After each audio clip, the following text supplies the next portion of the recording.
اعوذ باللہ من الشیطان الرجیم، بسم اللہ الرحمن الرحیم۔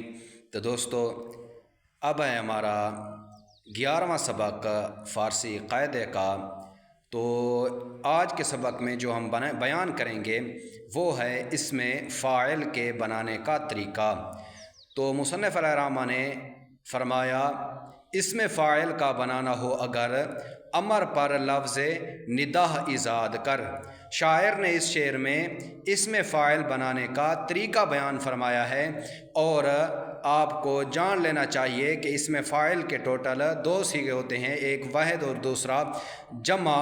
تو شاعر نے یہاں پر اسم فاعل کے صیغہ واحد کے بنانے کے قاعدے کو بیان فرمایا ہے، اور فرمایا کہ اسم فاعل کا بنانا ہو اگر امر پر لفظ نداہ ایجاد کر، کہ امر حاضر کے آخر میں لفظ نداہ لگانے سے اسم فاعل کا صیغہ واحد بن جاتا ہے۔ بئی طور جیسا کہ ہے کن، یہ امر ہے، اور اس کے آخر میں جب ہم نون دال اور ہائے حفظ لگائیں گے تو امر کے آخری حرف کو کسرہ بھی دیں گے، جیسے کن سے کنندہ، اور نوش سے نوشندہ، پرور سے پرورندہ۔ تو جب ہم اسم فاعل کا صیغہ جمع بنائیں گے تو جمع بنانے کا طریقہ یہ ہے، یہ جمع کا صیغہ واحد اسم فاعل کے صیغے سے ہی بنتا ہے۔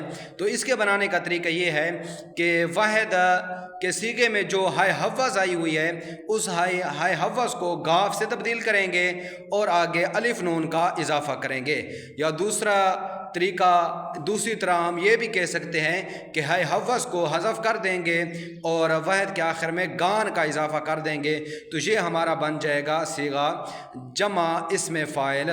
جیسے ہم نے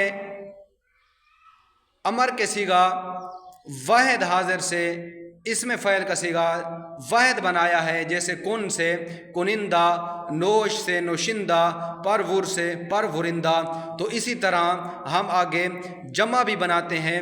تو جمع ہمارا بنے گا کنندہ سے کنندگان، اور نوشندہ سے نوشندگان، پرورندہ سے پرورندگان۔